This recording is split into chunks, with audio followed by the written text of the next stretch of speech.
कर्मण्येवाधिकारस्ते मा फलेषु कदाचन मा कर्मफलहेतुर्भूः मा ते संगोऽस्त्वपि कर्मणि।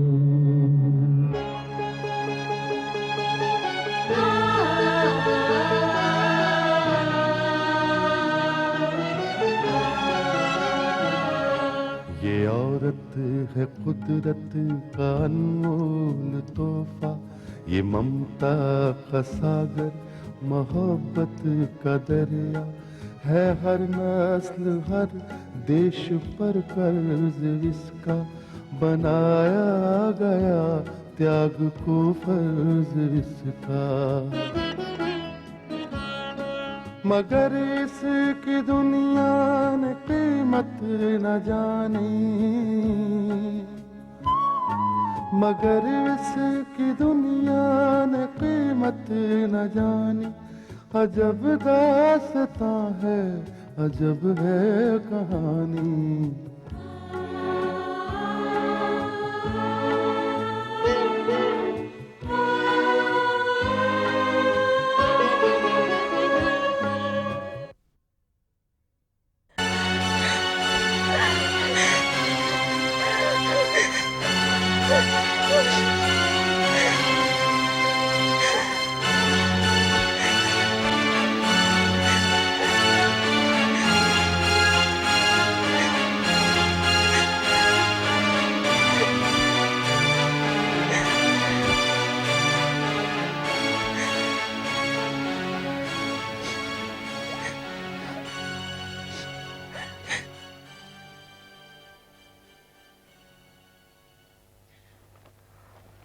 माँ जी, क्या बात है माँ जी? कहाँ से आ रही हैं आप? कुछ नहीं बेटी, कुछ नहीं। मैं कहीं से नहीं आ रही हूँ। देखिए माँ जी, आपके आंसू इस बात के गवाह है कि किसी ने आपका दिल दुखाया है। अगर आप मुझे अपना समझती हैं तो आप प्लीज बताइए आप कहाँ से आ रही हैं। मैंने कहा ना, कुछ नहीं। नहीं माँ जी, आपको बताना ही पड़ेगा। तो आंसू मत बहा, इन्हें मेरे लिए रख ले। मैं बताती तुझे, मैं करण के दफ्तर गई थी और मैंने जो वहां देखा, मेरे दिल में जो बची कुछ उम्मीदें थी करण के वापस घर लौटने की, वो उम्मीदें भी खत्म हो गई। माँ जी, करण ने कुछ कह दिया आपसे? बेटी, अगर उसने मुझसे कुछ कहा होता तो मेरे आंखों में आंसू न आते। मैं तो चाहती थी कि वो मुझसे कुछ कहे, लेकिन मेरी बात सुनकर उसने मुझसे कुछ नहीं कहा। और इसके बाद मैं भी उसे कुछ नहीं कहूंगी, कुछ नहीं कहूंगी। लेकिन माँ जी, आपको उसके दफ्तर जाने की जरूरत क्या थी? बेटी, वो मेरा खून होकर भी बिल्कुल दुश्मनों की तरह प्रकृति की बर्बादी पर तुला हुआ है। क्या? हाँ, सच कह रही हूं मैं। वो ठाकुर रुद्र प्रताप, विनोद ठाकुर और उनकी बहू निक्की के साथ मिलकर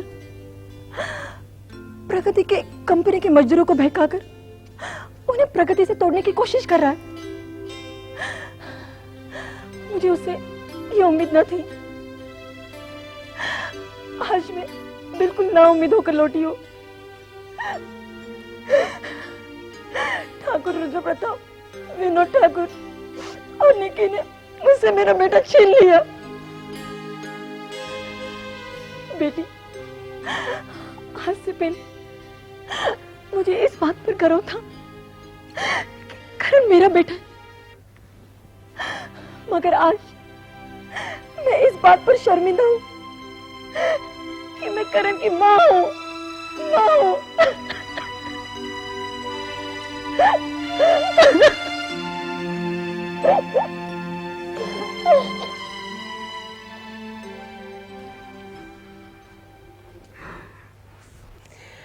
देवर जी, ये डायरेक्टर की पोस्ट आपको बहुत बहुत मुबारक हो। थैंक यू सो मच भाभी। कभी कभी मुझे लगता है कि क्या मैं इस लायक हूं या नहीं। करण, काश मैं तुम्हें समझा सकती कि तुम कितने लायक हो। तुम इतने काबिल इंसान हो कि कोई भी बॉस बिना झिझक तुम्हें अपने कंपनी का हेड बना सकता है। कोई भी पॉलिटिकल पार्टी तुम्हें अपना लीडर चुन सकती है और कोई भी खूबसूरत और हसीन लड़की आंखें बंद करके तुम पे अपना दिल निसार करे। थैंक यू सो मच भाभी, थैंक यू सो मच। जर्रा नवाजी का बहुत बहुत शुक्रिया। लेकिन अगर ये सारी की सारी खूबियां मुझ में मौजूद हैं, लेकिन इन सबका फायदा क्या है? देखिए ना, पहली बात तो यह है कि मैं आपकी कंपनी का डायरेक्टर बन चुका हूं, यानी एक तरह से मैं आपके पल्लू से बन चुका हूं, राइट? अब बाहर कहीं पर मुलाजिमत मिलने का मौका ही नहीं रहा। दूसरी बात रही पॉलिटिकल पार्टी। अब पॉलिटिकल पार्टी कोई थाली पर पड़ा हुआ निवाला तो है नहीं, इसलिए लीडर बनने का सवाल भी पैदा नहीं। और हाँ, तीसरी बात कि एक जवान और एक खूबसूरत लड़की, उसका दिल मुझ पर आ जाएगा तो मुझे नहीं लगता कि अब उसका मौका रहेगा। जिंदगी में ये खूबसूरत मौके कभी भी आ जाते हैं और जब आते हैं तो इंसान बेखुद होकर उनमें बह जाता है। भाभी, आपको अपना बॉस तो मैं बना चुका, राइट? और ये जो कुर्सी आपने बख्शी, इसे भी एक तरह से मैं हथिया चुका हूं। रही बात लीडर बनने की, तो मुझे नहीं लगता कि मैं किसी तरह का लीडर बनना चाहता। लेकिन आपकी जो तीसरी बात है, उस पर मैं जोर जरूर दूं। लेकिन उसमें भी भाभी, उसमें भी मुझे लगता है कि विनोद भाई मौके का फायदा उठा गए। बात तो तब होती भाभी अगर आप जैसी कोई खूबसूरत और हसीन लड़की का दिल मुझ पर आ जाता।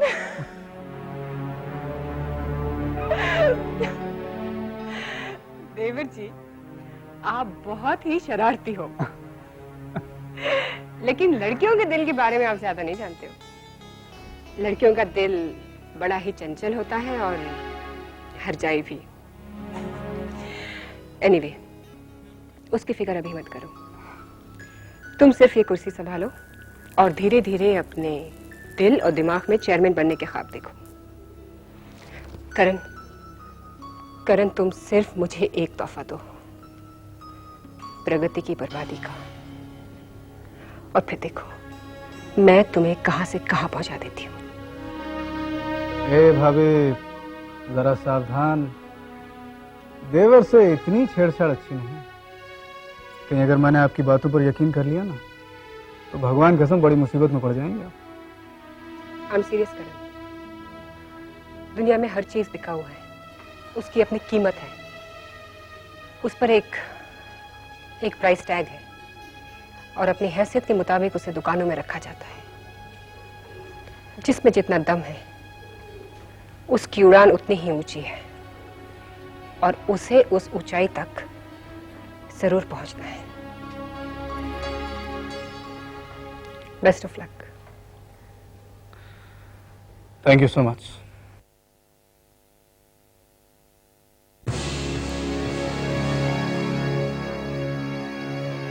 कभी फलक को पड़ा दिल जलों से काम नहीं, जला के खाक न कर दूं तो दाग नाम नहीं।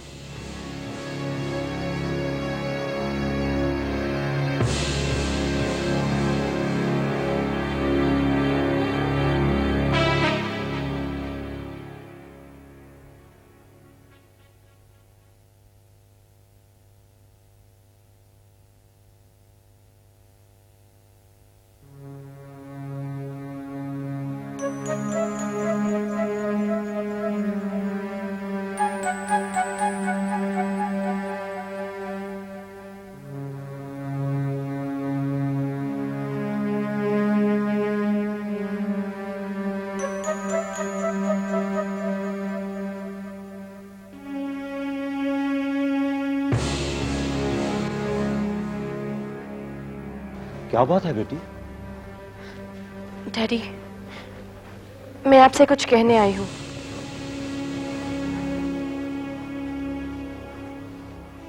हाँ बेटी कहो। डैडी, पता नहीं, शायद ये मेरा वहम ही हो, पर न जाने मुझे ऐसा क्यों लग रहा है कि करण की माताजी कहीं ये घर छोड़ के चली न जाए। क्या बात कर रही हो? कहीं ऐसा तो नहीं कि हमसे कोई ज्यादती हो गई हो या कोई भूल हो गई हो उनके साथ? नहीं डैडी, ऐसी तो कोई बात नहीं है। मैं सिर्फ इतना चाहती हूँ कि आप मुझे इस बात का इत्मीनान दिला दें कि वो यहीं रहेंगी, कहीं नहीं जाएंगी।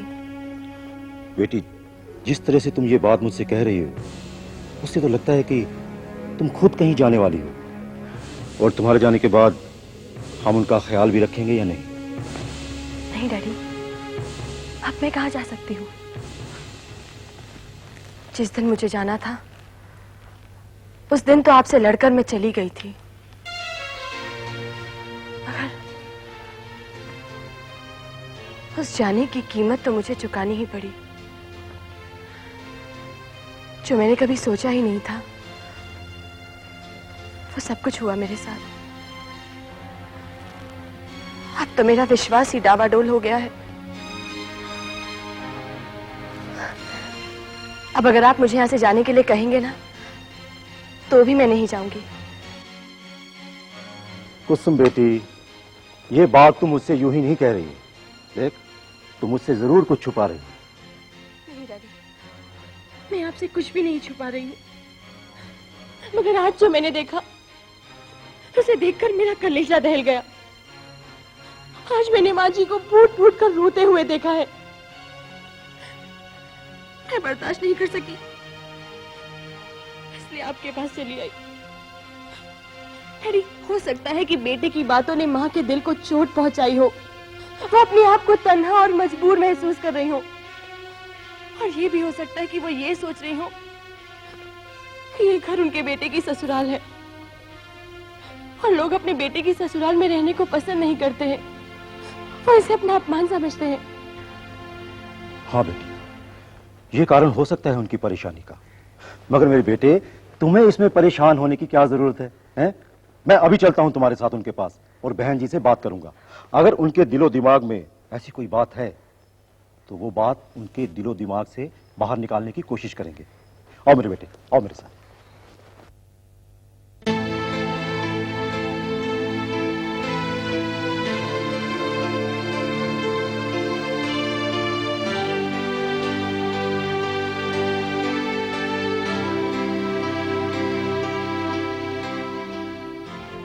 बहन जी। अरे भाई साहब, आप कहीं जा रही हैं?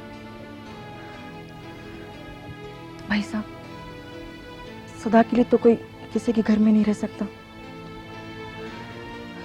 उसे एक न एक दिन तो जाना ही पड़ता है। मैं कब तक बोझ बनकर रहूंगी आपके सर पर? इतने दिन मैं इसलिए रुकी थी कि मुझे करण की वापसी का विश्वास था, मगर अब वो विश्वास टूट गया है। बहन जी, आपने ये कैसे सोच लिया कि आप हम पर बोझ हैं? देखिए, अगर आप हमें हमारी किसी परंपरा के लिए दंड दे रही हैं तो अलग बात है। मैं जानता हूं बहन जी, आपने ये बात किस लिए की, क्योंकि आप करण की मां हैं और ये घर आपके बेटे का नहीं, आपकी बहू का है। अगर ऐसे दकियानुसी विचारों को लेकर आप ये बात कह रही हैं तो मैं आपसे कुछ नहीं कहूंगा, मगर हाँ, एक सवाल मैं आपसे जरूर करूंगा। क्या हमारे यहां ऐसा नहीं माना जाता कि पत्नी पुरुष की अर्धांगिनी होती है, और इस नाते कुसुम करण का आधा अंग है और कुसुम आपकी बहू है, इसलिए कुसुम पर आपका पूरा अधिकार है, और यह अधिकार आपको नियमों ने दिया है, शास्त्रों ने दिया है। मेरी तो समझ में नहीं आता कि आज के इस बदलते हुए हालात में ये कहना कि ये मेरे बेटे की पत्नी का घर है, ये मेरी बहू का घर है, ना जाने हमारे समाज में ये परंपरा कब बंद होगी और आप हमें ऐसी बातें करके कब तक सजा देंगे। ये तो अच्छा हुआ कि कुसुम ने आपके इरादे को भांप लिया, वरना आप तो हमें बिना कुछ बताए यहां से चली जाती। भाई साहब, आप मेरी हालत का अंदाजा नहीं लगा सकते। इसलिए आप ये बात कह रहे हैं। मुझे हालात का पूरा अंदाजा है, मगर इन हालात में मेरा भी तो कुछ फर्ज बनता है। बहन जी, हमारे यहाँ यह भी तो परंपरा है कि बेटी वाले बेटे वाले के घर जाकर हाथ जोड़कर अपनी बेटी देते।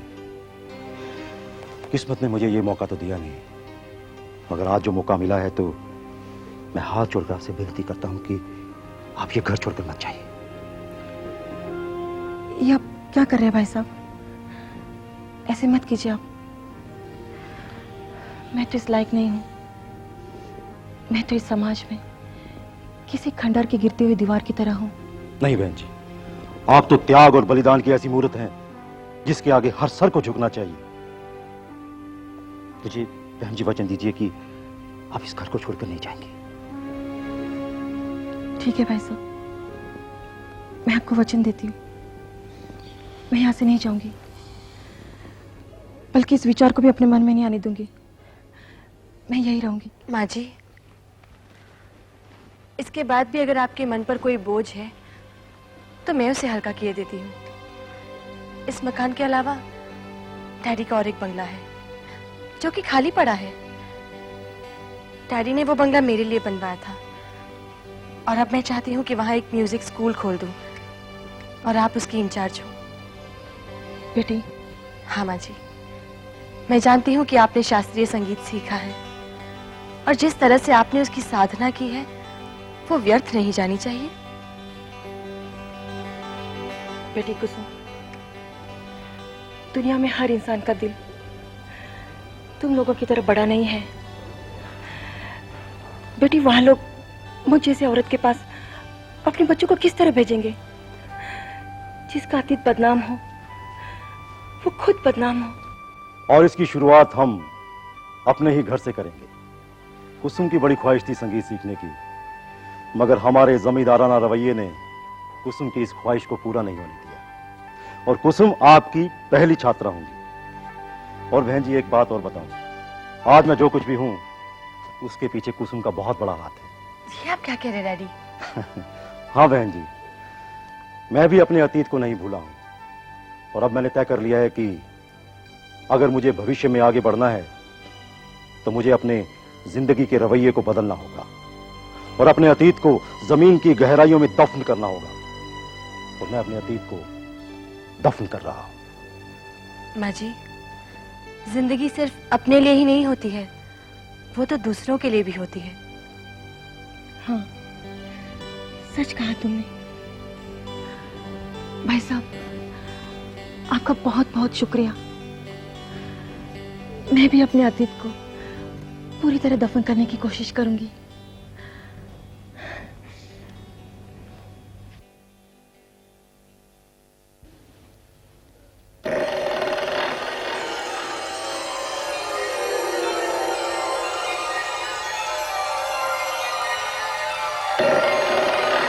बाबूजी, बाबूजी, क्या बात है विनोद? करण के बारे में जो फैसला लिया गया है उसके लिए आपने मुझसे पूछने की जरूरत नहीं समझी? फर्ज करो अगर पूछ भी लेता तो क्या फर्क पड़ता? तो मैं उसे हरगिज कंपनी का डायरेक्टर नहीं बनाता। बाबूजी, मैं देख रहा हूं कि उसे जरूरत से ज्यादा अहमियत दी जा रही है। आपने तो उसे सरेआम अपना बेटा भी बना लिया है और आपकी वजह से बाबूजी निकी ने उसे सर पर चढ़ा रखा है। जबरदस्ती देवर और भाभी का रिश्ता कायम कर लिया उसने। बाबूजी, जिसकी जो औकात है उसे वहीं रखना चाहिए। पैर की जूती सर पर अच्छी लगती है बाबूजी। विनोद बेटे, अगर सच पूछा जाए तो आज तक मैंने मालती और करण के रिश्ते को कभी स्वीकार ही नहीं किया। हमारी हवेली में वो मूर्ख औरत है ना, तुम्हारी मां, जिसने मुझे मजबूर किया इस रिश्ते को मानने के लिए। मगर विनोद, मेरे दिल में जो तुम्हारे लिए प्यार है वो करण के लिए नहीं हो सकता है। हालांकि मैं उसे इस हवेली में लेकर आया था, मगर जब वो हवेली छोड़कर हमसे रिश्ता तोड़कर गया था तब मैं उसे मनाने नहीं गया था। मगर आज हालात कुछ और हैं। करण प्रगति से रिश्ता तोड़कर हमारे पास आया है। वो प्रगति साथी नहीं बल्कि अपनी पत्नी को भी छोड़ रहा है। और इस बात से तुम्हारे दिल में खुशी नहीं तो कम से कम तुम्हारे दिल में सुकून तो होगा। विनोद, आज मालती आई थी करण से मिलने के लिए ऑफिस में। उसने उसे भी ठुकरा दिया हमारे लिए।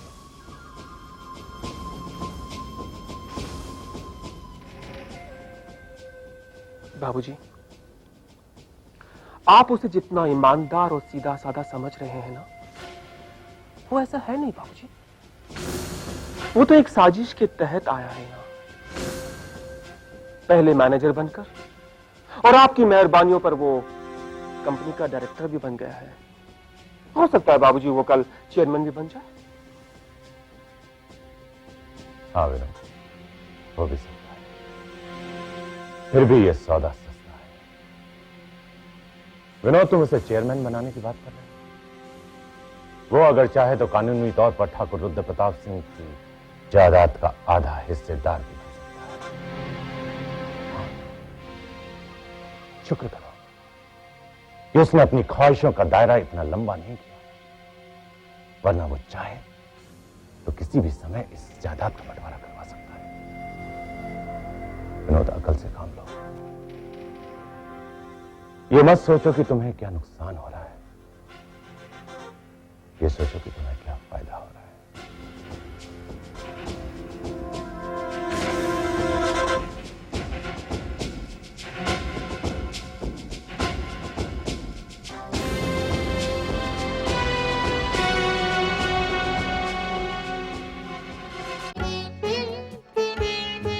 है दुनिया में इंसाफ की ये निशानी, अजब दास्तां है, अजब है कहानी।